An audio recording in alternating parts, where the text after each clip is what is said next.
मैंने संयोग से सेंट के 12 टैलिस्मन्स हासिल कर लिए, लेकिन उस कमीने सिस्टम ने मुझे उनमें से सिर्फ एक ही इस्तेमाल करने दिया। बाकी टैलिस्मन्स मुझे प्रेस्टीज पॉइंट्स कमाकर ही अनलॉक करने थे। मैंने बहुत सोच विचार किया और आखिर में हॉर्स टैलिस्मन चुना। पहले तो सोचा था कि इसकी हर बीमारी ठीक करने वाली ताकत के दम पर आधुनिक शहर में एक मिरेकल डॉक्टर बन जाऊं, लेकिन फिर ध्यान से सोचा तो लगा कि ये सही नहीं होगा। आखिर आज के समाज में अगर ऐसी सुपर पावर सबके सामने आ गई तो सीधा मुसीबत मोल लेने जैसा होगा। अच्छी बात ये रही कि सिस्टम ने मेरे लिए सीधे एंशिएंट वर्ल्ड में जाने वाला एक पोर्टल खोल दिया। तभी मेरे दिमाग में एक जबरदस्त आइडिया आया। जब आधुनिक दुनिया में खुलकर कुछ नहीं कर सकता तो क्यों ना एंशिएंट वर्ल्ड में जाकर खुद को एक अमर इमॉर्टल सेज बनाकर लोगों के सामने पेश करूं और अपनी डिवाइन पावर से प्रेस्टीज कमाऊं। बस फिर क्या था, मैंने तुरंत एंशिएंट क्लोथ्स और तरह तरह के प्रॉप्स खरीद ली। सब कुछ अच्छी तरह चेक करने के बाद मैं पोर्टल में कदम रख दिया। दोबारा आंख खुली तो मैं एंशिएंट वर्ल्ड की ऊंची ऊंची पहाड़ियों के बीच खड़ा था। पहाड़ की चोटी पर पहुंचकर मैंने बिनोकुलर से चारों तरफ देखा तो थोड़ी दूर एक गांव दिखाई दिया, लेकिन मैं इतना भी बेवकूफ नहीं था कि सीधे पहाड़ से उतरकर लोगों के सामने पहुंच जाता। अगर इमॉर्टल बनना है तो उसी की तरह रॉब भी होना चाहिए। इंसानों को खुद मुझे ढूंढते हुए आना होगा, तभी मेरी पहचान बनेगी। मैंने पहले से तैयार की हुई ड्राई आइस की धुंध पूरे इलाके में फैला दी। देखते ही देखते पूरा पहाड़ बादलों और धुंध से ढक गया और चारों तरफ इमॉर्टल ऑरा फैल गई। उसके बाद मैंने हाई पावर स्पॉटलाइट का स्विच दबाया और पहाड़ की छोटी से आसमान की ओर एक तेज सफेद रोशनी सीधी उड़ गई जो बहुत दूर तक साफ दिखाई दे रही थी। उसी समय पहाड़ के नीचे स्थित चिंगजियन विलेज में गांव के मुखिया जो माओ के चेहरे पर गहरी चिंता छाई हुई थी। कभी ये एक शांत और खुशहाल गांव था, लेकिन करीब 15 दिन पहले अचानक फैली एक प्लेग ने सब कुछ बदल दिया था। मुखिया जी, आप ही गांव के सबसे पढ़े लिखे इंसान हैं, कृपया कोई उपाय सोचिए। मेरी बेटी नियानियन को बचा लीजिए। शिकारी शीमंग धड़ाम से घुटनों पर गिर पड़ा और हाथ जोड़कर विनती करने लगा। उसके बगल में खड़ी उसकी बेटी नियानियन का चेहरा पीला पड़ चुका था। पूरा शरीर ठंडे पसीने से भीगा था और उसकी सांसें भी अब टूटने लगी थी। मुखिया ने भारी आवाज में कहा, इस प्लेग की कोई दवा नहीं है। जब तक कोई इमॉर्टल धरती पर उतर कर न आए तब तक बचने की कोई उम्मीद नहीं। तभी अचानक दूर पहाड़ों के बीच से एक चमकदार रोशनी आसमान में उठी। ये नजारा देखकर सभी लोग सन्न रह गए। मुखिया जी, वो तो शुभ संकेत है। जो माओ ने सिर उठाकर उस रोशनी को देखा और उसकी आंखें हैरानी से फैल गईं। क्या सचमुच कोई इमॉर्टल प्रकट हुआ है? चलो चलकर देखते हैं। बीमार ग्रामीण भी किसी तरह उठ खड़े हुए और एक दूसरे का सहारा लेकर पहाड़ की तरफ चलने लगे। जल्दी चलो, इमॉर्टल से हमारी जान बचाने की विनती करनी होगी। तभी जो माओ ने सबको रोकते हुए कहा, सब लोग शांत हो जाओ। वो पहाड़ यहाँ से कम 7-8 किलोमीटर दूर है। तुम लोगों की ये हालत लेकर वहां तक कैसे पहुंचोगे? और रात के समय जंगली जानवर भी निकलते हैं। अभी जाना बहुत खतरनाक होगा। सुबह होने दो, तब जाना ज्यादा सुरक्षित रहेगा। गांव वाले निराश हो गए, लेकिन शीमंग अचानक खड़ा हो गया। मुखिया जी, अगर सुबह तक इंतजार किया तो हो सकता है इमॉर्टल जा चुके हों। मेरी बेटी और गांव वाले इतना इंतजार नहीं कर सकते। मैं शिकारी हूँ और पहाड़ के रास्ते अच्छी तरह जानता हूँ। मैं पहले जाकर रास्ता देखा हूँ और चाहे कुछ भी हो जाए इमॉर्टल को गांव लेकर ही लौटूंगा। जो माओ के मन में चिंता थी, लेकिन उसके पास और कोई रास्ता भी नहीं था। उसने सिर हिलाकर कहा, सावधानी से जाना। शीमंग ने दृढ़ आवाज में जवाब दिया, चिंता मत कीजिए, मैं गांव वालों का भरोसा कभी नहीं तोड़ूंगा। इतना कहकर उसने अपनी कुल्हाड़ी उठाई, मशाल जलाई और गहरे जंगल की तरफ दौड़ पड़ा। उधर मैं बिनोकुलर्स से नीचे गांव वालों की हर हरकत देख रहा था। मेरे चेहरे की मुस्कान अब छिपाए नहीं छिप रही थी। आखिर मछली कांटे में फंस ही गई। मैं आराम से एक समतल पत्थर पर पालथी मारकर बैठ गया और एक शांत गंभीर इमॉर्टल की मुद्रा बना ली। दूसरी तरफ शीमंग मशाल लेकर हाँफता हुआ पहाड़ के नीचे पहुंच गया, लेकिन तभी अचानक एक भयानक जानवर की दहाड़ पूरे जंगल में गूंज उठी। अगले ही पल दर्जनों भेड़िए जंगल से निकलकर उसे चारों तरफ से घेरने लगे। काफी देर बीत गई, लेकिन कोई भी मेरे पास पहाड़ पर नहीं पहुंचा। मेरा मन बेचैन होने लगा। कहीं कोई हादसा तो नहीं हो गया? मुझे चिंता होने लगी। इसलिए मैंने अपना ड्रोन निकाला और उसे पहाड़ के नीचे उड़ाकर भेज दिया। ड्रोन की स्क्रीन पर जो नजारा दिखाई दिया उसे देखकर मेरा दिल बैठ गया। शीमंग पहाड़ के बीचों बीच दर्जनों भेड़ियों से घिरा हुआ था। उसके पीछे हटने का कोई रास्ता नहीं बचा था। वह कुल्हाड़ी कसकर पकड़े हुए था, लेकिन उसके चेहरे पर साफ निराशा दिखाई दे रही थी। अगर ये आदमी यहीं मर गया तो मेरी पूरी योजना बर्बाद हो जाएगी। इस समय उसकी मशाल भी लगभग बुझ चुकी थी और उसके शरीर पर भेड़ियों के पंजों के कई गहरे घाव बन चुके थे। सामने घेर कर खड़े भेड़ियों को देखकर उसके दिल में सिर्फ पछतावा बचा था। निया बेटी, तुम्हारा पिता तुम्हें बचा नहीं पाया। मैं इमॉर्टल को नहीं ला सका। तभी जब वह अपनी जान की बाजी लगाकर आखिरी हमला करने ही वाला था, अचानक एक कान फाड़ देने वाली जबरदस्त गर्जना पूरे जंगल में गूंज उठी। धरती तक कांपने लगी। अगले ही पल वुल्फ किंग का सिर पल भर में फट गया और बाकी भेड़िए भी उस भयानक शक्ति से डरकर पीछे हट गए। ये तो इमॉर्टल मैजिक है। अगले ही क्षण सफेद वस्त्र पहने मेरी आकृति हवा में चलते हुए उनके सामने आ पहुंची। मेरे हाथ में एक अजीब आकार का लाउड स्पीकर था। मैंने ठंडी आवाज में कहा, दुष्ट जानवरों, मेरी सीमा में उत्पात मचाने की हिम्मत कैसे हुई? भेड़िए डर तो गए थे, लेकिन अभी भी पूरी तरह भागे नहीं थे, मानो सोच रहे हो कि हमला जारी रखें या नहीं। मैंने बिना एक पल गंवाए फिर से लाउड स्पीकर उठाया। एक और भयानक गर्जना गूंजी और एक भेड़िया वहीं ढेर हो गया। इस बार पूरा झुंड बुरी तरह डर गया और चारों दिशाओं में भाग खड़ा हुआ। ये दृश्य देखकर शीमंग पूरी तरह स्तब्ध रह गया। वह धड़ाम से घुटनों के बल गिर पड़ा और बार बार सिर झुकाकर बोला, धन्यवाद इमॉर्टल, आपने मेरी जान बचा ली। लेकिन बात पूरी होने से पहले ही डर और थकावट की वजह से उसका शरीर जवाब दे गया और वह वहीं बेहोश होकर गिर पड़ा। मैंने धीरे से कहा, पहले तुम्हारा इलाज कर देता हूँ। मैंने हाथ उठाया। मेरी आंखों में हॉर्स टैलिस्मन की परछाई चमकी और उंगलियों से बैंगनी डिवाइन लाइट निकलकर उसके शरीर पर उतर गई। शीमंग को लगा जैसे गर्माहट की एक लहर पूरे शरीर में दौड़ गई हो। उसके सारे घाव पल भर में भर गए और प्लेग के सारे लक्षण लक्षण भी पूरी तरह गायब हो गए। वह तुरंत उठकर बार बार सिर झुकाने लगा। इमॉर्टल की डिवाइन पावर सचमुच अद्भुत है। मैं आपका यह उपकार कभी नहीं भूलूंगा। मैं अंदर ही अंदर खुश था, लेकिन चेहरे पर वही शांत भाव बनाए रखा। मैंने पूछा, एक साधारण इंसान आधी रात को इस पहाड़ पर किस लिए आया है? शीमंग ने तुरंत जवाब दिया, इमॉर्टल, हम नीचे छिंगजियान विलेज के रहने वाले हैं। हमारे गांव में भयानक प्लेग फैल गई है, बहुत लोग मर चुके हैं। कृपया दया करके पूरे गांव को बचा लीजिए। मैंने जानबूझकर भौहें सिकोड़ ली और दूरी बनाते हुए कहा, इमॉर्टल और इंसानों की दुनिया अलग होती है। मुझे नश्वर संसार के मामलों में हस्तक्षेप नहीं करना चाहिए। शीमंग फिर से घुटनों पर गिर पड़ा। इमॉर्टल, गांव के सभी लोग निर्दोष हैं, कृपया उन पर दया कीजिए। अब मुझे लगा कि ज्यादा नाटक करने की जरूरत नहीं है। मैंने अपने कपड़ों से एक चांदी जैसी सफेद बिल निकाली और कहा, ये मेरी बनाई हुई चिंगी बिल है। इसे पानी में घोलकर पूरे गांव में बांट देना। प्लेग पूरी तरह खत्म हो जाएगी। शीमंग ने दोनों हाथों से बिल लेते हुए कहा, इमॉर्टल, मैं आपकी आज्ञा का अक्षरशः पालन करूंगा। वह जाने ही वाला था कि मैंने उसे रोक लिया। रुको, वह तुरंत पलटकर बोला, इमॉर्टल, क्या कोई और आदेश है? तभी मुझे याद आया कि मुझे इस दुनिया की जानकारी भी जुटानी है। मैंने शांत स्वर में पूछा, मैं कई वर्षों से एकांत में साधना कर रहा हूँ और दुनिया की खबरों से दूर हूँ। बताओ, इस समय कौन सा वर्ष चल रहा है और पूरे साम्राज्य पर किस शाही परिवार का शासन है? शीमंग झेंपते हुए बोला, इमॉर्टल, मैं तो बस एक साधारण शिकारी हूँ, राज दरबार की बातें नहीं जानता। इतना जरूर जानता हूँ कि इस समय जाओ रॉयल फैमिली पूरे साम्राज्य पर शासन कर रही है। इतना सुनते ही मुझे इस दुनिया का लगभग अंदाजा हो गया,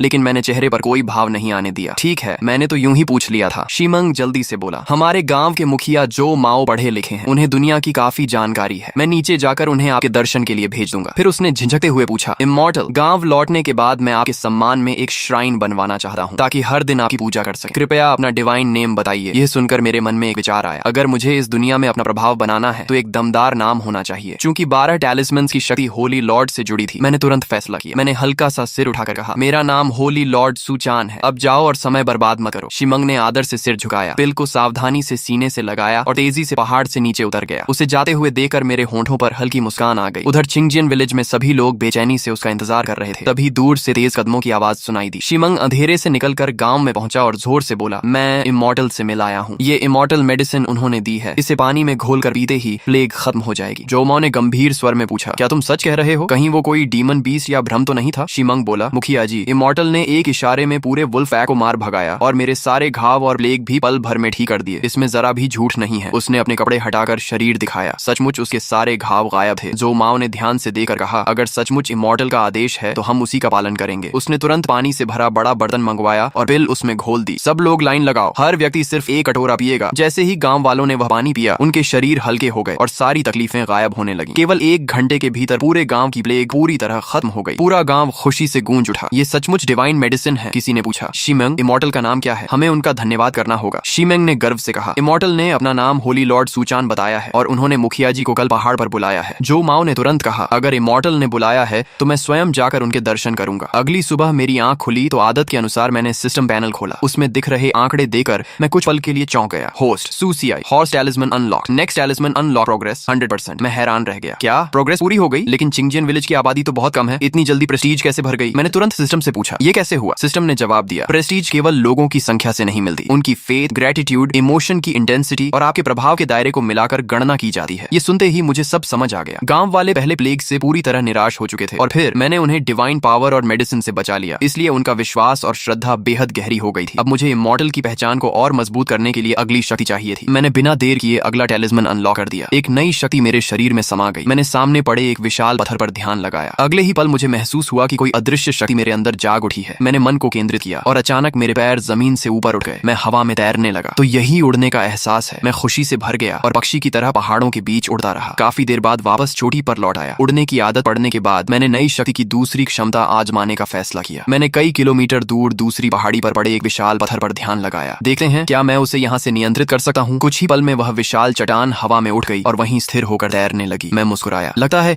इस टैलिस्मन की रेंज मेरी सोच से कहीं ज्यादा है। फिर मैंने उसे अपनी तरफ खींचने की कोशिश की, लेकिन उसकी स्पीड बहुत धीमी थी, मानो कोई इलेक्ट्रिक स्कूटर धीरे धीरे चल रहा हो। अब मुझे इसकी ताकत समझ आ गई। इसकी सबसे बड़ी विशेषता इसकी बेहद लंबी रेंज और स्टेबल कंट्रोल थी, लेकिन स्पीड इसकी सबसे बड़ी कमजोरी थी। फिर भी इस दुनिया में जहाँ किसी के पास सुपरनैचुरल पावर नहीं थी, ये शक्ति किसी गॉड जैसी थी। तभी पहाड़ के नीचे से कदमों की आवाज आई। मैंने देखा कि कल वाला शीमंग इस बार एक सफेद बालों वाले बूढ़े आदमी को साथ लेकर ऊपर आ रहा था। वह निश्चित ही विलेज चीफ जो माओ था। मैं तुरंत हवा में उड़कर उनके आने का इंतजार करने लगा। जैसे ही दोनों पहाड़ की चोटी पर पहुंचे और मुझे हवा में तैरता देखा, वे दोनों अवाक रह गए। शीमंग और जो माओ तुरंत घुटनों पर बैठ गए। होली लॉर्ड, हम आपका प्रणाम करते हैं, मैंने शांत स्वर में कहा। औपचारिकताओं की आवश्यकता नहीं है। फिर मैंने जो माओ की ओर देखते हुए पहला सवाल पूछा, इस समय कौन कौन सा वर्ष चल रहा है और यह स्थान किस राज्य के अधीन है। जो माओ ने आदर से उत्तर दिया, होली लॉर्ड, अभी ग्रेट सॉन्ग डायनेस्टी का तियनशेंग का तीसरा वर्ष चल रहा है। यह स्थान जांगनान के पिंगजांग प्रेफेक्चर के अधीन आता है। यह सुनते ही मेरे मन में हलचल मच गई। यह नॉर्दर्न सॉन्ग डायनेस्टी का स्वर्ण काल था, तियनशेंग का तीसरा वर्ष, जब एम्परर रेनजोंग के शासन में पूरा साम्राज्य स्थिर और समृद्ध था। मैंने जानबूझकर गहरी सांस लेकर कहा, जब मैं पिछली बार संसार में आया था तब ग्रेट हान डायनेस्टी का समय था। यह नहीं सोचा था कि एक बार ध्यान में लीन होने के बाद जागूंगा तो हजारों वर्ष बीत चुके होंगे। जो माओ यह सुनकर बुरी तरह चौंक गया और जल्दी से बोला, होली लॉर्ड, हान डायनेस्टी को समाप्त हुए 1000 वर्ष से भी अधिक समय बीत चुका है। समय बदल गया, राजवंश बदल गए, संसार पूरी तरह बदल चुका है। मैंने आकाश की ओर देखते हुए कहा, समय सचमुच किसी का इंतजार नहीं करता। फिर जो माओ ने आदर से पूछा, होली लॉर्ड, इस बार आपके संसार में आने का कोई विशेष उद्देश्य है? मैंने शांत भाव से उत्तर दिया, मैं तो केवल समय की इच्छा के अनुसार संसार में आया हूँ और कुछ लोगों का भाग्य बदलना चाहता हूँ। तभी शिमंग आगे बढ़ा और विनम्रता से बोला, होली लॉर्ड, यदि आपका कोई आवश्यक कार्य नहीं है तो कृपया हमारे चिंगजियन विलेज चलिए। आपने कल पूरे गांव की जान बचाई है, आप हमारे सबसे बड़े उपकारी हैं। कृपया हमें आपकी सेवा करने का अवसर दीजिए। पहले तो मैं मना करना चाहता था, लेकिन फिर सोचा कि अब जबकि मेरे पास सुपरनैचुरल पावर है तो पहाड़ पर छिपे रहने से बेहतर होगा कि एंशिएंट वर्ल्ड को भी करीब से देखा जाए और साथ ही अपनी रेपुटेशन भी बढ़ाई जाए। मैंने हल्की मुस्कान के साथ कहा, ठीक है, क्योंकि तुम लोग इतने आग्रह से बुला रहे हो तो मैं तुम्हारे साथ चलता हूँ। इतना कहकर मैंने उंगली हल्की सी हिलाई। टेलीकिनेसिस टैलिस्मैन की शक्ति सक्रिय हो गई। अगले ही पल शिमंग और जो माओ को लगा कि उनका शरीर अचानक जमीन से ऊपर उठ गया है। दोनों हवा में तैरने लगे। वे घबराकर चिल्लाए, होली लॉर्ड, हम उड़ रहे हैं। मैंने मुस्कुराकर कहा, घबराओ मत, मैं केवल अपनी डिवाइन पावर से तुम्हें उठा रहा हूँ ताकि तुम्हें पहाड़ से उतरने में कष्ट न हो। लगभग 10 मिनट बाद हम चिंगजियन विलेज पहुंच गए। तभी गांव वालों ने आसमान की ओर इशारा करते हुए चिल्लाया, जल्दी देखो, आसमान में 3 लोग उड़ रहे हैं। सभी ने ऊपर देखा तो 3 परछाइयां धीरे धीरे गांव की ओर उतरती दिखाई दी। किसी ने हैरानी से कहा, हे भगवान, वो तो शिमंग और विलेज चीफ हैं। क्या वे सचमुच उड़ रहे हैं? जैसे ही हम जमीन पर उतरे, शिमंग तुरंत मेरे सामने घुटनों के बल बैठ गया। उसके पीछे पूरे गांव के लोग भी एक साथ झुक गए। होली लॉर्ड, आपने हमारी जान बचाई, हम जीवन भर आपका यह उपकार नहीं भूलेंगे। मैंने हाथ उठाकर कहा, सब लोग उठ जाओ, इतनी औपचारिकता की आवश्यकता नहीं है। जो माओ खड़ा हुआ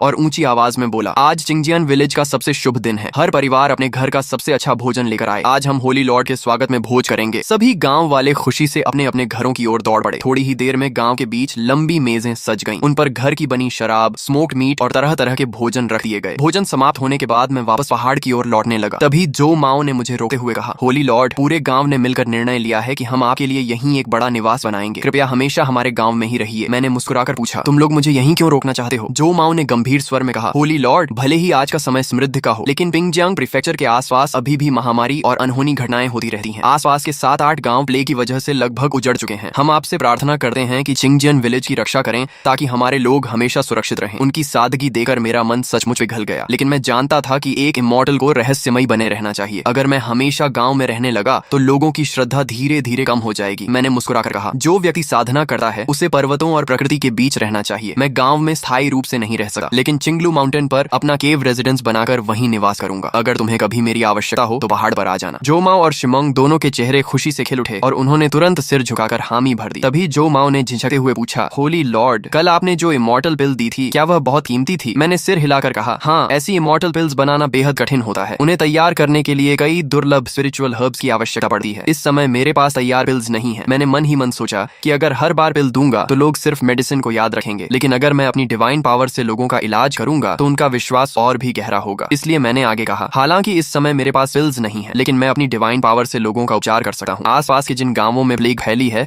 वहां के सभी बीमार लोगों को एक स्थान पर इकट्ठा कर दो। कल इसी समय मैं लौटकर उन सबका इलाज करूंगा। इतना कहकर मैं हवा में उठा और एक रोशनी की तरह चिंगलू माउंटेन की ओर उड़ गया। पीछे पूरे गांव के लोग झुकर एक साथ बोले, होली लॉर्ड को हमारा प्रणाम। मेरे जाने के बाद गांव वाले आपस में आगे की योजना पर चर्चा करने लगे। वंगबो ने जो माओ के कंधे पर हाथ रखते हुए कहा, ओल्ड जो, तुम्हारे रिश्तेदारों के जो विलेज में भी प्लेग फैली हुई है उन्हें भी यहाँ बुला लेते हैं। तभी एक दूसरे बुजुर्ग ने देखा कि जो माओ चुपचाप किसी सोच में डूबा हुआ है। उसने पूछा, ओल्ड जो, क्या सोच रहे हो? जो माओ ने गहरी सांस लेकर कहा, मैं सोच रहा हूँ कि होली लॉर्ड ने हमारी जान बचाई, लेकिन हम उनके इस उपकार का बदला कैसे चुकाएं? हमारे पास ऐसा कुछ भी नहीं है जो उनके योग्य हो। दूसरे बुजुर्ग ने भी सिर हिलाया, सच कहा, एक इमॉर्टल को हमारे जैसे साधारण लोगों की चीजों की क्या आवश्यकता होगी? कुछ देर सोचने के बाद जो माओ की आंखों में अचानक चमक आ गई। मुझे एक उपाय सूझा है। दुनिया के लोग यश और प्रतिष्ठा चाहते हैं। मंदिरों के देवताओं की भी पूजा और धूप दीप से महिमा फैलती है। भले ही होली लॉर्ड इन बातों की परवाह न करते हों, लेकिन अगर हम उनका नाम दूर दूर तक फैलाएंगे तो उन्हें भी अवश्य प्रसन्नता होगी। ये सुनकर सभी बुजुर्गों ने सहमति में सिर हिलाया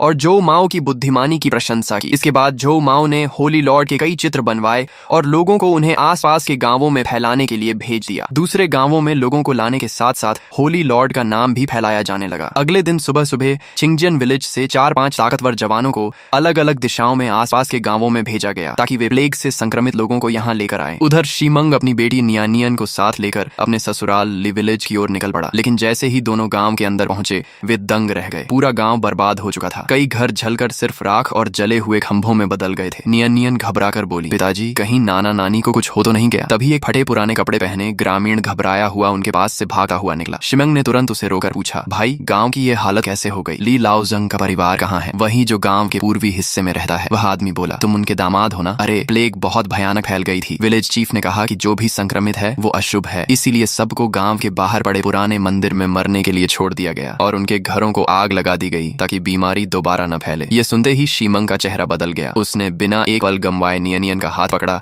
और गांव के बाहर बने उस टूटे फूटे मंदिर की ओर दौड़ पड़ा। जैसे ही उसने दरवाजा खोला, सड़ी हुई बदबू और दवाइयों की तीखी गंध एक साथ उसकी नाक में घुस गई। अंदर जमीन पर दसियों बीमार लोग पड़े थे। सबके चेहरे पीले पड़ चुके थे और किसी में उठने तक की ताकत नहीं बची थी। शीमंग की नजर तुरंत कोने में पड़े अपने ससुर ली लाओजंग और सास पर पड़ी। वह दौड़कर उनके पास पहुंचा और चिल्लाया, पिताजी, माताजी। ली लाओजंग बड़ी मुश्किल से उठने की कोशिश करते हुए बोले, शीमंग तुम यहाँ क्यों आए? जल्दी चले जाओ, हमें प्लेग है, तुम भी संक्रमित हो जाओगे। लेकिन जैसे ही उनकी नजर शीमंग के पीछे खड़ी नियनियन पर पड़ी, वे घबरा गए। तुम्हें अपनी जान की परवाह नहीं तो ठीक, लेकिन नियनियन को क्यों ले आए? उसे तुरंत यहाँ से ले जाओ। शीमंग ने उनके कंधे पर हाथ रखकर दृढ़ स्वर में कहा, पिताजी चिंता मत कीजिए, नियनियन को कुछ नहीं होगा। हमारे चिंगजियन विलेज पर होली लॉर्ड की कृपा है, वहाँ प्लेग किसी को छू भी नहीं सकती। ये सुनते ही वहाँ पड़े बाकी बीमार लोग हंसने लगे। क्या कहा? होली लॉर्ड? शीमिंग, कहीं तुम्हारा दिमाग तो नहीं खराब हो गया? इतनी भयानक प्लेग में कोई इमॉर्टल आकर लोगों को बचाएगा? अगर ऐसा होता तो अब तक इतने लोग क्यों मरते? तभी बाहर से तेज कदमों की आवाज आई। कई लोग हाथों में डंडे लिए मंदिर के अंदर घुस आए। सबसे आगे ली विलेज का विलेज चीफ ली हुआयन था। उसने गुस्से से पूछा, शिमंग तुम हमारे गांव में क्या करने आए हो? कहीं चिंगजियन विलेज की बीमारी यहाँ फैलाने तो नहीं आए? शिमंग ने गुस्से में जवाब दिया, क्या तुम अपने ही गांव वालों के साथ ऐसा व्यवहार करते हो? प्लेग होने पर उन्हें मरने के लिए छोड़ देते हो और घर जलाकर समझते हो कि बीमारी खत्म हो जाएगी? सुन लो, हमारे चिंगजियन विलेज में होली लॉर्ड स्वयं प्रकट हुए हैं। उन्होंने हमारी प्लेग पूरी तरह ठीक कर दी। मैं आज अपने सास ससुर और इन सभी बीमार लोगों को चिंगजियान विलेज ले जाने आया हूँ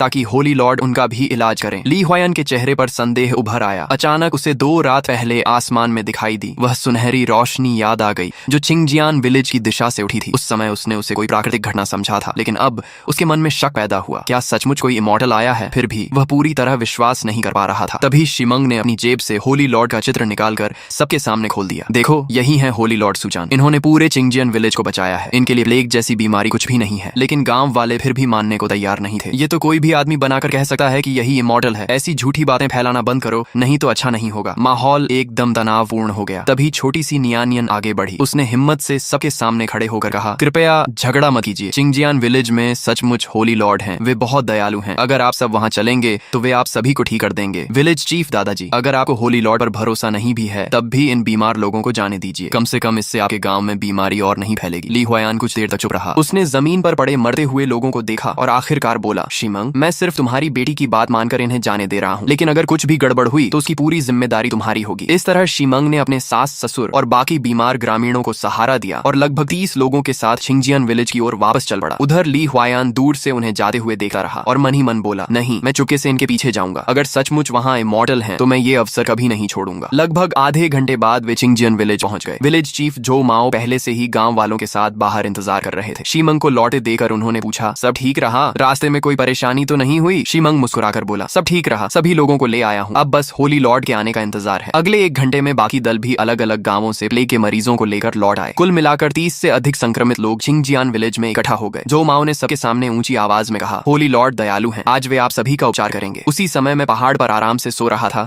कि अचानक अलार्म की आवाज से मेरी नींद खुल गई। अरे, आज गांव वालों का इलाज करना था, ये तो मैं लगभग भूल ही गया था। मैं जल्दी से तैयार हुआ और उड़कर आसमान में पहुंच गया। ऊपर से देखा तो गांव के बाहर खुली जगह में सैकड़ों लोग घुटनों के बल बैठे हुए थे। मैं हंस पड़ा, ये लोग तो सचमुच मेरी पूजा करने लगे। मैंने मन ही मन सोचा, जब ये लोग इतने विश्वास से मेरा इंतजार कर रहे हैं तो मुझे भी अपने इमॉर्टल वाला एंट्री देना चाहिए। नीचे जो माओ ऊंची आवाज में बोला, कृपया होली लॉर्ड पधारें। उसकी आवाज के साथ ही आसमान में तलवार की तेज गूंज सुनाई दी। एक चांदी जैसी चमकती हुई लॉन्ग सोर्ड आसमान से उतरकर जमीन में सीधी धंस गई और उसके चारों ओर सुनहरी रोशनी फैल गई। अगले ही पल मैं धीरे धीरे आसमान से नीचे उतरने लगा। सफेद वस्त्र हवा में लहरा रहे थे और मेरा रूप बिल्कुल किसी स्वर्गीय इमॉर्टल जैसा दिखाई दे रहा था। चिंगजियान विलेज के लोग भावुक होकर रो पड़े और बार बार सिर झुकाने लगे। दूसरी ओर दूसरे गांवों से आए लोग और ली हुआयन यह दृश्य देखकर स्तब्ध रह गए। ली हुआयन के मन में अब केवल एक ही विचार था, सचमुच इस दुनिया में इमॉर्टल मौजूद हैं। मैंने शांत स्वर में कहा, सब लोग उठ जाओ, मैं आज यहाँ इन प्लेग से पीड़ित लोगों का उपचार करने आया हूँ। जो माओ आगे बढ़ा और बोला, होली लॉर्ड, यही वे लोग हैं जो आसपास के गांवों से लाए गए हैं, कृपया इन पर दया कीजिए। मैंने हाथ उठाया। हॉर्स टैलिस्मन की डिवाइन पावर प्रकाश बनकर सभी बीमार लोगों पर फैल गई। जिन लोगों के चेहरे पीले पड़ चुके थे उनके शरीर में तुरंत गर्माहट दौड़ गई। उनकी बीमारी पल भर में गायब हो गई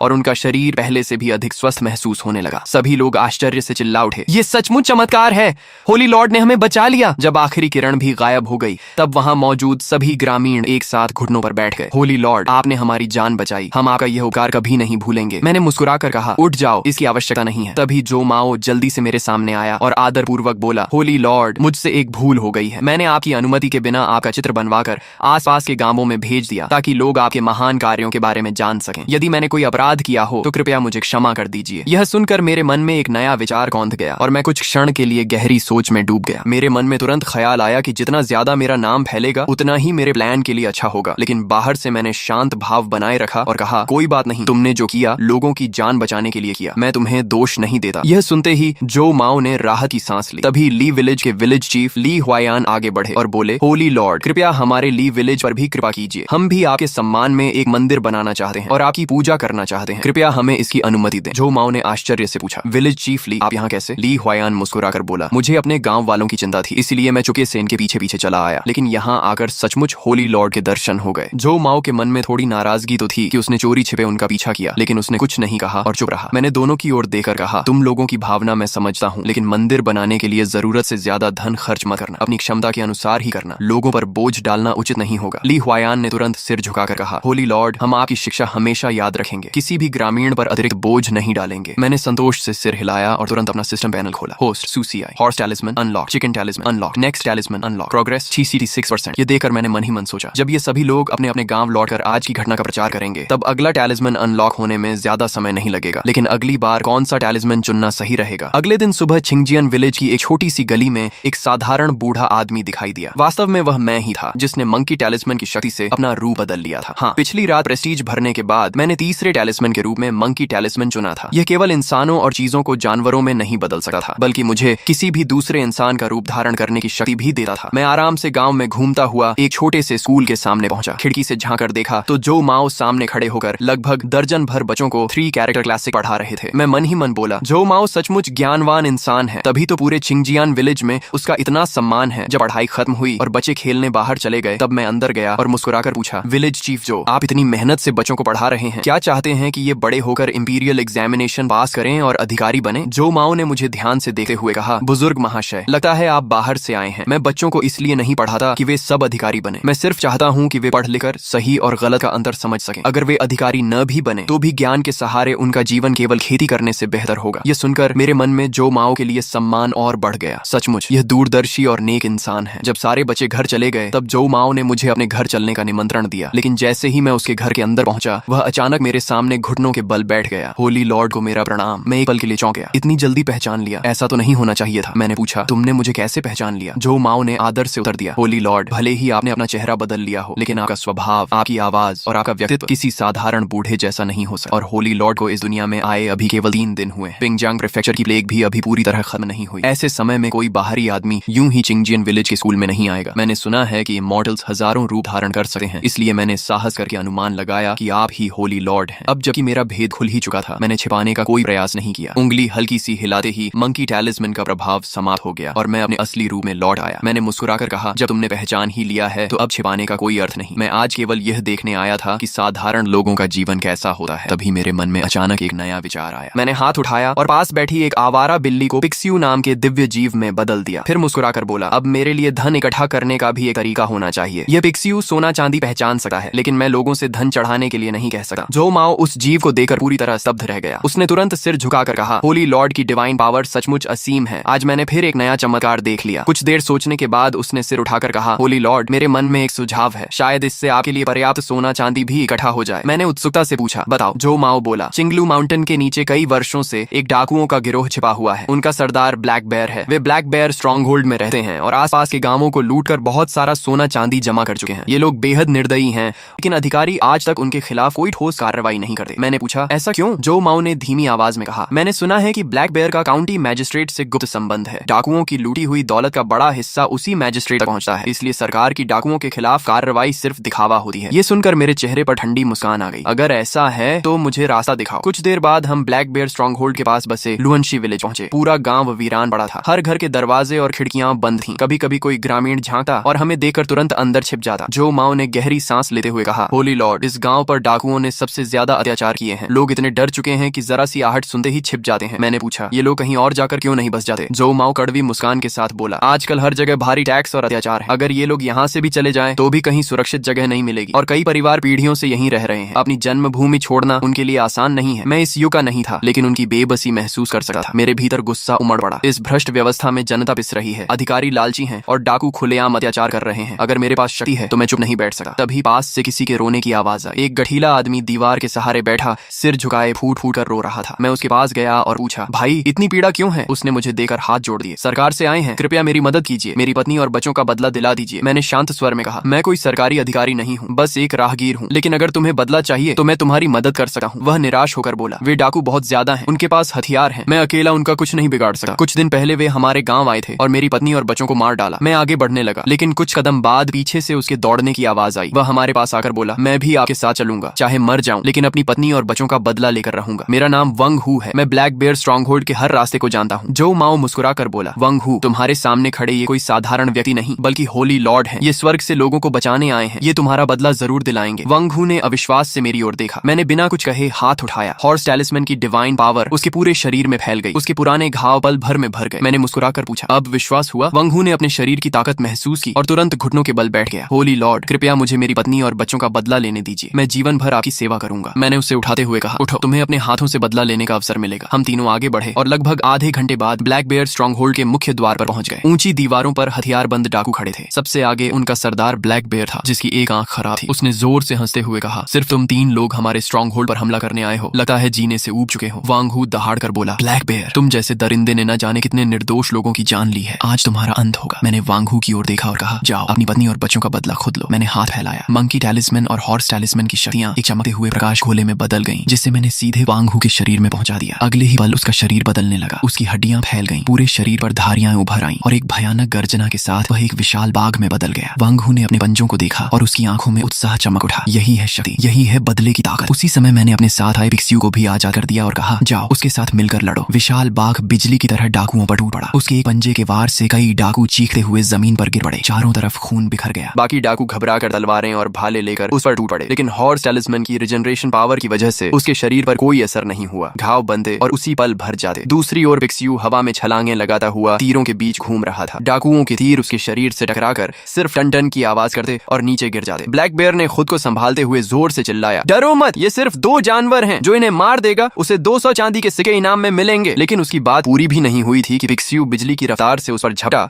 और एक ही पंजे में उसे हवा में उछालकर स्ट्रॉन्ग होल्ड के दरवाजे से दे मारा। ब्लैक बेयर वहीं ढेर हो गया और दोबारा उठ ही नहीं सका। अपने सरदार को गिरते देख बाकी डाकू बुरी तरह घबरा गए। उन्होंने हथियार फेंक दिए और भागने लगे, लेकिन वांग हू और पिक्सियू ने किसी को नहीं छोड़ा। पूरे स्ट्रॉन्ग होल्ड में चीखें गूंज उठी। बचे हुए कुछ डाकुओं ने भागने का रास्ता न देकर धनुष उठाए और चिल्लाए, उससे मॉर्टल को मार दो, वही इन सब का कारण है। दर्जनों तीर मेरी ओर उड़ते हुए आए। मैंने पलक तक नहीं झपकाई। मजाक है क्या? अगर चिकन टैलिस्मैन की शक्ति होते हुए भी मैं तीर से घायल हो जाऊं तो फिर इमॉर्टल कहलाने का क्या मतलब? मैंने हाथ उठाया। उड़ते हुए सारे तीर हवा में ही रुक गए, मानो किसी अदृश्य शक्ति ने उन्हें पकड़ लिया हो। डाकू घबरा कर चिल्लाए, फिर से तीर चलाओ। मैं नहीं मानता कि वो सब रोक सकता है, लेकिन अगले ही पल वंग हू उन तक पहुंच चुका था। उसके एक पंजे के वार से सारे डाकू वहीं खत्म हो गए। जब आखिरी डाकू भी मर गया तब उसके शरीर में भरी डिवाइन पावर धीरे धीरे समाप्त हो गई और वह फिर से इंसान बन गया। वह घुटनों के बल बैठकर बोला, होली लॉर्ड, आपका बहुत धन्यवाद। आखिरकार मैं अपने परिवार का बदला ले पाया। मैंने शांत स्वर में कहा, उठो, उन्हें उनके कर्मों की यही सजा मिलनी चाहिए थी। अगले दिन भोर होते ही ली चेन 4 भरोसेमंद गार्ड्स को साथ लेकर धूल भरे रास्ते से शहर के बाहर निकला। रास्ते में उन्होंने कई गांव पार किए। हर जगह उजड़े हुए घर, बिखरी लाशें और सुनसान गलियां दिखाई दे रही थीं। कुछ गांव तो पूरी तरह खाली हो चुके थे। ली चेन का चेहरा गंभीर हो गया। उसने नक्शा निकाला और हर नष्ट हुए गांव पर निशान लगाने लगा। उसके मन पर बोझ और बढ़ता गया। ये प्लेग मेरी कल्पना से कहीं ज्यादा भयानक है। उसके पीछे चल रहे जाओ हू और जाओ बाओ लगातार उससे बात करने की कोशिश कर रहे थे ताकि उस गुप्त पत्र का राज जान सकें। जाओ हू ने सामान्य स्वर में पूछा, ब्रदर ली, ली, इस बार हमें प्लेग की जांच और चिट्ठी पहुंचाने के अलावा भी कोई आदेश मिला है क्या? ली चेन कुछ देर चुप रहा। आखिर उसने कहा, हाँ, एक और काम है। राजधानी के मिनिस्टर सू ने काउंटी मैजिस्ट्रेट के माध्यम से जो माओ के लिए एक पत्र और निमंत्रण भेजा है, उसे हर हाल में जो माओ के हाथों में देना है। जाओ हू के मन में तुरंत ख्याल आया, तो सचमुच इसका संबंध राजधानी के बड़े लोगों से है। उसने फिर पूछा, ये मिनिस्टर सू कौन है? जो माओ तो गांव में रहने वाले एक साधारण विद्वान है, उनका राजधानी के इतने बड़े मंत्री से क्या संबंध? ली चेन ने उत्तर दिया, मिनिस्टर सू वर्तमान दरबार के सबसे प्रभावशाली मंत्रियों में से एक हैं। कई वर्ष पहले वे और जो माओ साथ पढ़ते थे, दोनों की गहरी मित्रता थी, लेकिन अचानक उन्होंने पत्र क्यों भेजा, इसका कारण मुझे भी नहीं पता। जाओ बाओ ने धीरे से जाओ हू का कपड़ा खींचा। जाओ हू ने गंभीर होकर कहा, मिनिस्टर सू से दुश्मनी मोल नहीं ली जा सकती, लेकिन काउंटी मैजिस्ट्रेट का आदेश भी टाल नहीं सकते। अगर काम अधूरा रहा तो लौट कर भी हमारी मौत तय है, इसलिए अभी पहले की योजना के अनुसार ही चलते हैं और परिस्थिति देकर फैसला करेंगे। सब लोग आगे बढ़ते रहे। लगभग आधे घंटे बाद अचानक दूर से ढोल नगाड़ों और लोगों की भीड़ की आवाज सुनाई दी। चारों तरफ का वीरान माहौल एकदम बदल चुका था। सब लोग हैरानी से उधर देखने लगे। जाओ हू ने भौहें सिकोड़ते हुए कहा, अजीब बात है, इस सुनसान इलाके में इतनी बड़ी भीड़ कैसे इकट्ठा हो गई? कहीं कोई विद्रोह तो नहीं हो रहा? ली, क्या हमें पहले काउंटी टाउन लौटकर मैजिस्ट्रेट को इसकी सूचना नहीं देनी चाहिए? ली चेन ने सिर हिलाया और कहा, नहीं, पहले सच्चाई का पता लगाते हैं। तुम सब लोग तुरंत अपने सरकारी कपड़े बदलो, साधारण ग्रामीणों के कपड़े पहनकर भीड़ में मिल जाओ, पता लगाओ कि इतने लोग यहाँ क्यों इकट्ठा हुए हैं। लेकिन किसी को शक नहीं होना चाहिए। सभी सिपाहियों ने जल्दी से अपने मोटे सूती कपड़े पहन लिए और चुपचाप भीड़ में घुल मिल गए। कुछ देर बाद वे वापस लौटे और सारी जानकारी ली चेन को दी। आज चिंगजियन विलेज में होली लॉर्ड टेम्पल की नींव रखी जा रही है। आसपास के सभी गांवों के लोग अपनी इच्छा से यहाँ आए हैं, क्योंकि होली लॉर्ड ने उनकी प्लेग ठीक कर दी थी। वे उनका धन्यवाद करने के लिए मंदिर बना रहे हैं। ये सुनते ही ली चेन का चेहरा गंभीर हो गया। उसने मन ही मन सोचा, होली लॉर्ड, प्लेग ठीक करना, ये सब किसी कल्ट की चाल भी हो सकती है। अगर लोगों को बहकाया जा रहा है तो इसे तुरंत रोकना होगा। उसने कमर से अपना सरकारी टोकन निकाला और ऊंची आवाज में बोला, योंगजू प्रीफेक्चर के अधिकारी यहाँ मौजूद हैं, सभी लोग तुरंत इकट्ठा होना बंद करें और पीछे हट जाएं। उसकी आवाज सुनते ही ढोल नगाड़े अचानक बंद हो गए। कुछ ही पल पहले तक जो जगह उत्साह से भरी थी,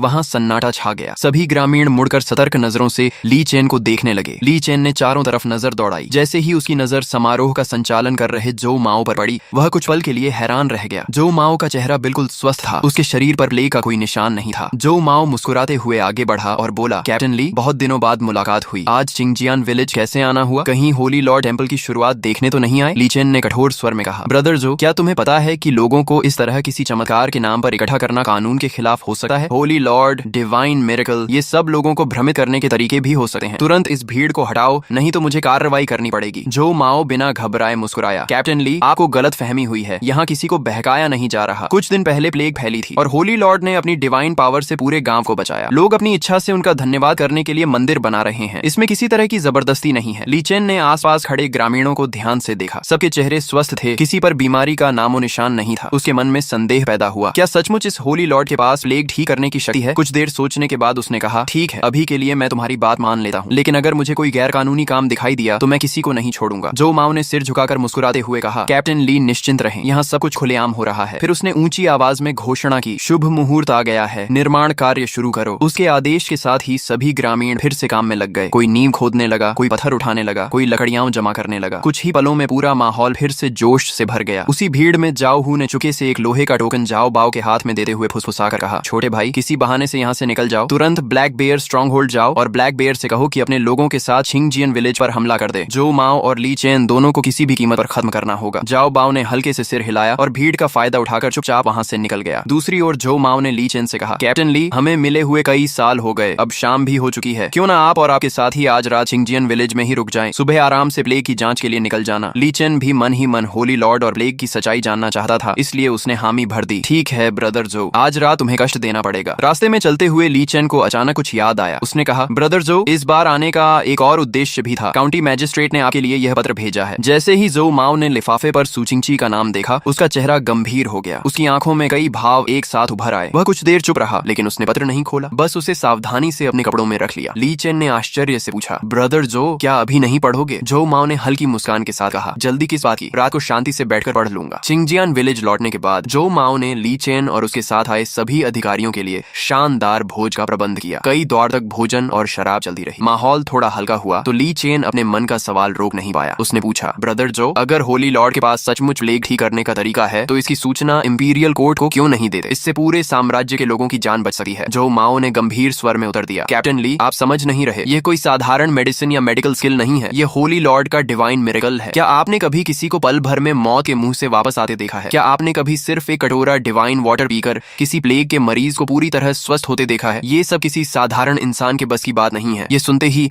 ली चेन के मन में हलचल मच गई। उसे याद आया कि जब वह गांव में दाखिल हुआ था तब जिन लोगों को प्लेग से मर जाना चाहिए था वे सब पूरी तरह स्वस्थ दिखाई दे रहे थे। ये कोई झूठ नहीं हो सकता था। उसने कई बार कुछ कहने की कोशिश की लेकिन उसके पास कोई जवाब नहीं था। भोज समाप्त होने के बाद जो माओ ने सभी अधिकारियों के ठहरने की व्यवस्था कर दी और रात धीरे धीरे गहरी होने लगी। रात को लीचेन छिंगजियान विलेज के एक खाली पड़े घर में ठहरा लेकिन उसे बिल्कुल भी नींद नहीं आई। काफी देर तक करवटें बदलने के बाद वह उठकर जो माओ के पास गया। दोनों आंगन में आमने सामने बैठकर देर रात तक देश और जनता की बातें करते रहे। उन्होंने उन दिनों को याद किया जब दोनों ने साथ मिलकर यह शपथ ली थी कि वे जनता की सेवा करेंगे और अन्याय के खिलाफ लड़ेंगे। लेकिन समय ने दोनों की राहें बदल दी। जो माओ ने भ्रष्ट अधिकारियों के खिलाफ आवाज उठाई थी इसलिए उसे पद छोड़कर गांव लौटना पड़ा, जबकि सू जिनजे लगातार पदोन्नति पाकर इंपीरियल कोर्ट का प्रभावशाली मंत्री बन गया। दोनों के बीच वर्षों तक पत्रों का आदान प्रदान होता रहा लेकिन मुलाकात कभी नहीं हो सकी। बातचीत खत्म होने के बाद जो माओ अपने कमरे में लौटा और सू जिनजे का भेजा हुआ पत्र खोला। उसमें लिखा था, ब्रदर जो, पिंगजियांग की स्थिति दिन ब दिन खराब होती जा रही है। इंपीरियल कोर्ट भ्रष्टाचार से भर चुका है। मैंने कई बार एम्परर के सामने सच्चाई रखी लेकिन हर बार मुझे नजरअंदाज किया गया। अब मेरा मन पूरी तरह टूट चुका है। मैंने पद छोड़कर गांव लौटने का निर्णय ले लिया है। पुराने मित्र होने के नाते मैं चाहता हूं कि तुम एक बार मुझसे मिलो ताकि बीते दिनों की यादें ताजा कर सकें। पत्र पढ़कर जो माओ ने गहरी सांस ली और बुदबुदाया, पुरानी दोस्ती का मान रखते हुए मुझे उससे एक बार मिलना ही चाहिए। उसी समय दूसरी ओर जाओ बाओ तेज रफ्तार घोड़े पर सवार होकर ब्लैक बेयर स्ट्रॉन्ग होल्ड पहुंचा, लेकिन वहां का दृश्य देखकर उसकी आंखें फटी रह गईं। कभी भव्य दिखने वाला पूरा स्ट्रॉन्ग होल्ड अब खंडहर बन चुका था। चारों तरफ डाकुओं की लाशें बिखरी थीं, जमीन खून से लाल हो चुकी थी और हवा में तेज खून की बदबू फैली हुई थी। जाओ बाओ अविश्वास से बुदबुदाया, ये कैसे हो सकता है? ब्लैक बेयर के पास तो सैकड़ों आदमी थे। पूरा स्ट्रॉन्ग होल्ड किसने खत्म कर दिया? उसके मन में डर पैदा हो गया। वह वहां ज्यादा देर रुकने की हिम्मत नहीं कर सका और जल्दी से पास के लुआनशी विलेज पहुंचकर जानकारी जुटाने लगा। जैसे ही वह गांव में दाखिल हुआ उसकी कमर पर लटका ब्लैक आयरन टोकन धूप में चमक उठा। वह टोकन काउंटी मैजिस्ट्रेट द्वारा दिया गया था और उस पर ब्लैक बेयर स्ट्रॉन्ग होल्ड का चिन्ह बना हुआ था। ग्रामीणों ने उसे अधिकारी समझकर सम्मान से देखा लेकिन वांग हू ने उस टोकन को पहचान लिया। उसे होली लॉर्ड की बात याद आई कि ब्लैक बेयर और काउंटी मैजिस्ट्रेट मिलकर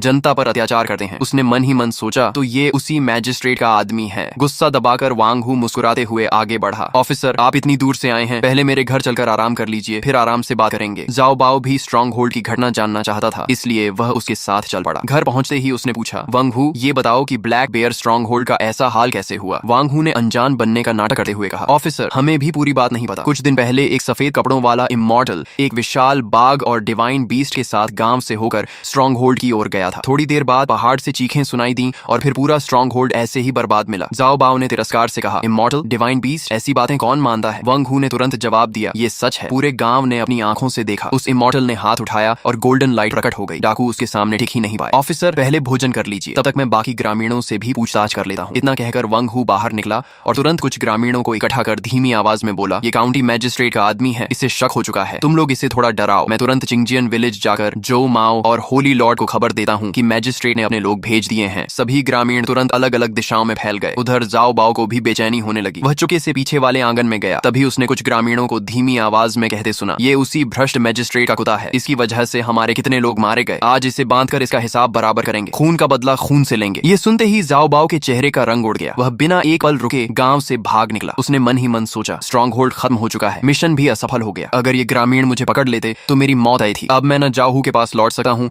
और न ही मैजिस्ट्रेट के पास, पहले कहीं छिपना होगा। दूसरी ओर छिंगजियान विलेज में जाओ हू एक बड़े पेड़ के नीचे बेचैनी से गांव के बाहर की ओर देख रहा था। वह बड़बड़ाया, ये जाओ बाओ अभी तक वापस क्यों नहीं आया? कहीं उसके साथ कुछ हो तो नहीं गया? तभी एक सिपाही दौड़ता हुआ आया और बोला, ब्रदर हू, कैप्टन ली ने सबको गांव के बाहर पुराने जंगल में बुलाया है, कोई जरूरी बात करनी है। जाओ हू चौंक गया और बाकी लोगों के साथ जंगल पहुंच गया। वहां ली चेन गंभीर चेहरे के साथ सबका इंतजार कर रहा था। सभी के इकट्ठा होने के बाद उसने कहा, मैंने चुपके से पूरे गांव की जांच की है। ग्रामीणों के शरीर पर प्लेग से ठीक होने के स्पष्ट निशान हैं। होली लॉर्ड द्वारा प्लेग ठीक करने की बात शायद सच है, लेकिन एक और बात मुझे परेशान कर रही है। होली लॉर्ड टेंपल के पास ग्रामीणों ने अपनी तरफ से एक गार्ड टीम बना रखी है जो दिन रात पहरा देती है। ये किसी साधारण आस्था जैसा नहीं लगता। मुझे शक है कि कोई होली लॉर्ड के नाम पर लोगों को इकट्ठा करके विद्रोह की तैयारी कर रहा है। चिंगलू माउंटेन वही जगह है जहां ग्रामीण होली लॉर्ड के रहने की बात करते हैं। अगर वहां सचमुच कोई विद्रोही छिपा है तो हमें तुरंत कार्रवाई करनी होगी। ये सुनते ही बाकी सिपाहियों के चेहरे उतर गए। एक ने घबरा कर पूछा, ब्रदर ली, लोग कहते हैं चिंगलू माउंटेन पर सचमुच इमॉर्टल रहता है, अगर हम वहां गए और सच में उससे सामना हो गया तो? ली चेन ने दृढ़ स्वर में कहा, डरने की जरूरत नहीं, हम इंपीरियल गवर्नमेंट के अधिकारी हैं, अपना कर्तव्य निभा रहे हैं, चाहे सामने इमॉर्टल ही क्यों ना हो। कानून से ऊपर कोई नहीं। आज रात तीसरे पहर हम पहाड़ पर चढ़ेंगे, कोई पीछे नहीं हटेगा। भीड़ में खड़ा जाओ हू यह सुनकर भीतर ही भीतर मुस्कुरा उठा। उसने मन में सोचा, ये तो मेरे लिए सुनहरा मौका है। चिंगलू माउंटेन का रास्ता कठिन और अंधेरा क्या है? अगर वहीं किसी हादसे में ली चेन मर जाए और उसका इल्जाम होली लॉर्ड पर लग जाए तो काउंटी मैजिस्ट्रेट का आदेश भी पूरा हो जाएगा और मुझ पर भी कोई शक नहीं आएगा। उधर जब ली चेन और बाकी सिपाही रात होने का इंतजार करने वापस गांव लौट रहे थे,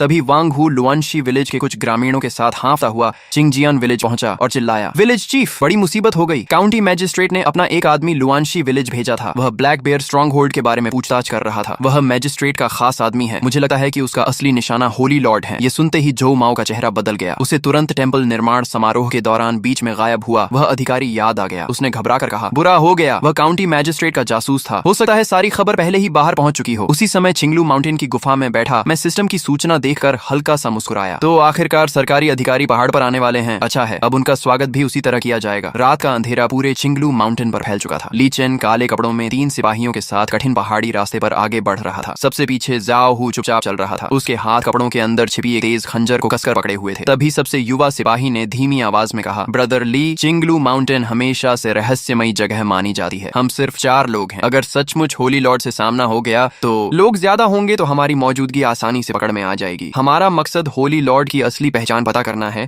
और प्लेग व टेंपल के पीछे का सच जानना है, लड़ाई करना नहीं। तभी आगे पहाड़ की तरफ हल्की सी रोशनी दिखाई दी। जाओ हू ने ली चेन की नजर का पीछा किया तो सचमुच पहाड़ की ढलान पर टिमटिमाती हुई रोशनी और कुछ लोगों की परछाइयां नजर आ रही थी। उसी समय ली चेन पूरी तरह उसकी तरफ पीट के खड़ा था। जाओ हू के लिए हमला करने का यह सबसे अच्छा मौका था। उसने गहरी सांस ली, धीरे से अपनी छिपी हुई खंजर निकाली और पेड़ों की शाखाओं से गुजरती हवा की आवाज का फायदा उठाकर पूरी ताकत से ली चेन की पीठ की ओर वार कर दिया। लेकिन जैसे ही खंजर उसकी पीठ में धंसने वाली थी, दूर से अचानक ऐसी भयानक दहाड़ गूंजी कि पूरा पहाड़ कांप उठा। जाओ हू का हाथ डर से कांप गया और खंजर निशाने से हट गई। वह सिर्फ ली चेन के कपड़े चीरती हुई निकल गई। ली चेन तुरंत पलटा और गरज कर बोला, ये क्या था? जाओ हू, तुम क्या कर रहे थे? उसकी नजर जाओ हू के हाथ और कमर से आधी बाहर निकली खंजर पट गई। जाओ हू के माथे पर ठंडा पसीना आ गया। वह कोई बहाना बनाने ही वाला था कि तभी चिंगजियान विलेज की दिशा से अचानक आग की लपटें उठी दिखाई दी। उसी समय जो माओ की तेज आवाज रात के सन्नाटे को चीरती हुई सुनाई दी। वे लोग चिंगलू माउंटेन पर चढ़ गए हैं। ली चेन ने जाओ हू की हरकत को फिलहाल नजरअंदाज कर दिया। उसे समझ आ गया कि अभी सबसे जरूरी काम होली लॉर्ड तक पहुंचना है। उसने बाकी सिपाहियों से कहा, जल्दी पूरी रफ्तार से पहाड़ पर चढ़ो। ग्रामीणों के पहुंचने से पहले हमें होली लॉर्ड से मिलकर सच जानना होगा। सभी तेजी से दौड़ पड़े। काफी देर तक घने जंगल में भागने के बाद वे एक विशाल चट्टान के पास पहुंचे ही थे कि अचानक आसपास जमीन हिलाने वाली भयानक गर्जना गूंज उठी। अगले ही पल चांदनी के नीचे एक विशालकाय दानव जैसी आकृति दिखाई दी। एक सिपाही डर से चिल्ला उठा, हे भगवान, ये कैसा राक्षस है? क्या सचमुच कोई दैत्य मौजूद है? ली चेन का दिल जोर जोर से धड़कने लगा। उसने जीवन में न जाने कितने प्रांत और शहर देखे थे, लेकिन ऐसा जीव उसने कभी नहीं देखा था। उसके मन में पहली बार सचमुच इमॉर्टल के होने का संदेह पैदा हुआ। इससे पहले कि वह कुछ सोच पाता, पिक्सियू ने भयंकर दहाड़ लगाई और बिजली जैसी रफ्तार से उनकी ओर झपट पड़ा। सबसे पीछे चल रहा सिपाही सीधे हवा में उछलकर दूर जा गिरा। ली चेन जोर से चिल्लाया, उधर गुफा है, जल्दी अंदर भागो। सब लोग जान बचाते हुए गुफा के अंदर घुस गए। अगले ही पल पिक्सियू का विशाल सिर पूरी ताकत से गुफा के प्रवेश द्वार से टकराया। जोरदार धमाके के साथ पत्थर टूटकर चारों तरफ बिखर गए और गुफा का मुंह लगभग बंद हो गया। ठीक उसी समय गुफा के भीतर अचानक मुलायम सफेद रोशनी फैल गई। सबने हैरानी से ऊपर देखा। गुफा की छत में दर्जनों चमकते हुए क्रिस्टल जड़े हुए थे जो पूरे स्थान को रोशन कर रहे थे। लेकिन इससे भी ज्यादा हैरान करने वाली बात यह थी कि गुफा की दीवारों पर साधारण चित्र नहीं बल्कि जीवंत दिखने वाले विशाल डिवाइन बीस्ट बने हुए थे। कहीं एक विशाल सांप कुंडली मारे बैठा था, कहीं एक भयंकर बाघ दहाड़ रहा था, तो कहीं हमला करने को तैयार एक विशाल बिच्छू दिखाई दे रहा था। हर चित्र से अजीब सी दिव्य आभा निकल रही थी। उसी समय पिक्सियू आधा शरीर गुफा के अंदर घुसा चुका था और किसी भी पल उन पर हमला कर सकता था। ली चेन के माथे पर पसीना आ गया। उसने तुरंत अपनी कमर से फायर आर्म निकाली, निशाना सीधे पिक्सियू की दाईं आंख पर लगाया और ट्रिगर दबा दिया। तेज धमाके के साथ गोली सीधी जाकर उसकी आंख में लगी। पिक्सियू दर्द से जोर से चीखा। उसकी आंख से खून बहने लगा और वह लड़खड़ाता हुआ पीछे हट गया। यह देखकर सभी सिपाहियों ने राहत की सांस ली, लेकिन उनकी राहत ज्यादा देर टिक नहीं सकी। गुफा के बाहर अचानक बहुत से लोगों के आने की आवाज सुनाई दी। जो माओ दर्जनों ग्रामीणों को लेकर वहां पहुंच चुका था। उसने हैरानी से पूछा, कैप्टन ली, आप लोग यहाँ कैसे? लेकिन उसके शब्द पूरे भी नहीं हुए थे कि अचानक पूरी गुफा में गंभीर और भव्य संगीत गूंज उठा। वह धुन इतनी विशाल और प्रभावशाली थी मानो हजारों सैनिक एक साथ आगे बढ़ रहे हों। उस संगीत में ऐसी अदृश्य शक्ति थी कि वहां मौजूद हर व्यक्ति के मन में अपने आप श्रद्धा और सम्मान पैदा होने लगा। ली चेन का गला सूख गया। उसने मन ही मन सोचा, ये कैसा एहसास है? मेरे मन में अपने आप किसी के सामने झुकने की इच्छा क्यों हो रही है? सभी लोगों ने एक साथ ऊपर देखा। हल्की दिव्य रोशनी के बीच सफेद वस्त्र पहने एक व्यक्ति धीरे धीरे आसमान से उतरता हुआ पिक्सियू की पीठ पर आकर खड़ा हो गया। जो पिक्सियू कुछ पल पहले बेहद उग्र था, वही अब एक पालतू बिल्ली की तरह शांत होकर जमीन पर झुक गया। मैंने धीरे से उसके घायल दाईं आंख पर हाथ फेरा। हॉर्स टैलिस्मैन की डिवाइन पावर सुनहरी रोशनी बनकर उसके घाव में समा गई। सभी लोगों की आंखों के सामने उसका भयानक घाव पल भर में भरने लगा। मैंने शांत शांत स्वर में कहा, इतनी रात गए आए हुए मेहमान, बताइए मेरे पास आने का कारण क्या है। ली चेन यह दृश्य देखकर पूरी तरह स्तब्ध रह गया। वह काफी देर तक मुझे देखता रहा और फिर कांपती आवाज में बोला, इमॉर्टल, इस दुनिया में सचमुच इमॉर्टल मौजूद हैं। तभी उसके पीछे खड़ा जाओ हू धीरे धीरे वो अपनी बात बताने ही वाला था कि तभी उसके बगल में खड़े जो माओ ने पहले ही बोलना शुरू कर दिया, पवित्र प्रभु, ये ली चेन है, पिंगजियांग प्रांत के चीफ कांस्टेबल। ये मेरे पुराने मित्र हैं। इनका यहाँ आने का कोई अपमान करने का इरादा नहीं था। ये सिर्फ महामारी की जांच करने आए हैं। कृपया इन्हें क्षमा करें। ली चेन आगे बढ़ा और बोला, मैं पिंगजियांग प्रांत का चीफ कांस्टेबल ली चेन हूँ। मैं वेई मैजिस्ट्रेट के आदेश पर चिंगजियान गांव की महामारी की जांच करने आया हूँ। यहाँ आपके होने और गांव वालों द्वारा मंदिर बनाकर आपकी पूजा करने की बात सुनी। मुझे संदेह हुआ कि कहीं कोई ईविल कल्ट लोगों को बहका तो नहीं रहा, इसलिए बिना अनुमति के जांच करने चला आया। यदि मैंने आपका अपमान किया हो तो क्षमा करें। मैंने शांत स्वर में पूछा, ईविल कल्ट? जरा बताओ। सिर्फ इसलिए कि गांव वाले मंदिर बना रहे हैं और महामारी ठीक हो गई, तुमने कैसे मान लिया कि मैं ईविल कल्ट हूँ? ली चेन ने गंभीरता से कहा, महामारी का इलाज करना निश्चित ही पुण्य का काम है, लेकिन लोगों का बड़ी संख्या में इकट्ठा होकर मंदिर बनाना और आपका अंधभक्ति से अनुसरण करना इतिहास में दर्ज ईविल कल्ट की कार्य प्रणाली से बहुत मिलता जुलता है। मैं शाही सरकार का चीफ कांस्टेबल हूँ। जनता की रक्षा करना मेरा कर्तव्य है, इसलिए सावधान रहना मेरी जिम्मेदारी है। कृपया मेरी मजबूरी समझिए। गुफा में सन्नाटा छा गया। सबकी निगाहें मुझ पर टिक गईं, लेकिन मैं हल्का सा मुस्कुराया और बोला, कोई बात नहीं, तुम अपना कर्तव्य निभा रहे हो और जनता की चिंता करते हो, इसमें तुम्हारा क्या दोष? ली चेन ने राहत की सांस ली। फिर अचानक उसे अपने उस साथी की याद आई जिसे पिक्सियों ने उड़ा दिया था। उसने चिंतित होकर कहा, पवित्र प्रभु, हमारा एक साथी पहाड़ पर आपकी डिवाइन बीस्ट के हमले में घायल हो गया। शायद अब तक उसकी मृत्यु हो चुकी होगी। मैंने कहा, तुम उसकी बात कर रहे हो? तभी जो माओ ने ताली बजाई और दो गांव वाले एक बेहोश कांस्टेबल को उठाकर गुफा के अंदर ले आए। मैंने फिर से हॉर्स टैलिस्मन की डिवाइन पावर सक्रिय की। सुनहरी रोशनी उसकी छाती पर पड़ी और कुछ ही क्षणों में उसकी टूटी हुई हड्डियां जुड़ गईं। कांस्टेबल ने धीरे धीरे आंखें खोली। मैं कहाँ हूँ? ली भाई, हम तो पहाड़ पर थे ना? ली चेन दौड़कर उसके पास पहुंचा। उसे पूरी तरह स्वस्थ देखकर वह स्तब्ध रह गया। ये किसी सामान्य मेडिकल स्किल से संभव नहीं था। तभी जो माओ आगे बढ़ा और बोला, पवित्र प्रभु, अभी गांव वालों ने खबर दी है कि झाओ बाओ नाम का कांस्टेबल वेई मैजिस्ट्रेट की दी हुई टोकन लेकर डॉग बियर फोर्ट के डाकुओं के अड्डे पर गया था। लगता है वह डाकुओं से मिलकर कोई साजिश रच रहा था। क्या? ली चेन ने तुरंत झाओ हू की तरफ देखा और ठंडी आवाज में बोला, झाओ हू, तुम्हारा भाई डाकुओं के अड्डे पर क्या करने गया था? सच सच बताओ। झाओ हू का चेहरा पीला पड़ गया। वह घबराकर बोला, शायद गांव वालों ने किसी और को देख लिया होगा। मेरा भाई, उसे कुछ जरूरी काम था, इसलिए वह काउंटी वापस गया है। वह कभी डाकुओं से नहीं मिलेगा। मैंने शांत स्वर में कहा, गलत फहमी हुई है या नहीं, अभी पता चल जाएगा। इतना कहकर मैंने हाथ उठाया। एक ड्रोन धीरे धीरे नीचे उतरा। मैंने कहा, यह मेरी डिवाइन इन्वेस्टिगेशन आर्टिफैक्ट है। यह बीती हुई घटनाओं को भी दिखा सकती है। तुम्हारे भाई की हरकतें सबके सामने आ जाएंगी। अगले ही पल ड्रोन से प्रकाश निकला और उसमें झाओ हू के भाई द्वारा पहाड़ पर ली चेन की हत्या करने की कोशिश का दृश्य दिखाई देने लगा। ली चेन पर मानो बिजली गिर गई। झाओ हू रोते हुए घुटनों के बल गिर पड़ा। ली भाई, मैं मजबूर था। वेई मैजिस्ट्रेट और उसके एडवाइजर ने धमकी दी थी कि अगर हमने आपको और गांव के मुखिया को नहीं मारा तो वे हमारे पूरे परिवार को खत्म कर देंगे। हमारे पास कोई दूसरा रास्ता नहीं था। ली चेन ने गुस्से से पूछा, और क्या क्या करने को कहा था? झाओ हू कांपते हुए बोला, बस इतना ही नहीं, उन्होंने कहा था कि ब्लैक बेयर के साथ मिलकर पूरे चिंगजियान गांव का नरसंहार करना है। काम पूरा होने पर 100 टाइल चांदी इनाम में देने का वादा भी किया था। यह सुनते ही गुफा में हंगामा मच गया। सभी कांस्टेबल और गांव वाले वेई मैजिस्ट्रेट को कोसने लगे। ली चेन ने झाओ हू को छोड़ दिया और जो माओ के कंधे पकड़कर बोला, जो भाई, तुरंत गांव वालों को यहाँ से हटाओ। ब्लैक बेयर के गिरोह में 300 से ज्यादा डाकू हैं। अगर वे हमला कर दें तो पूरा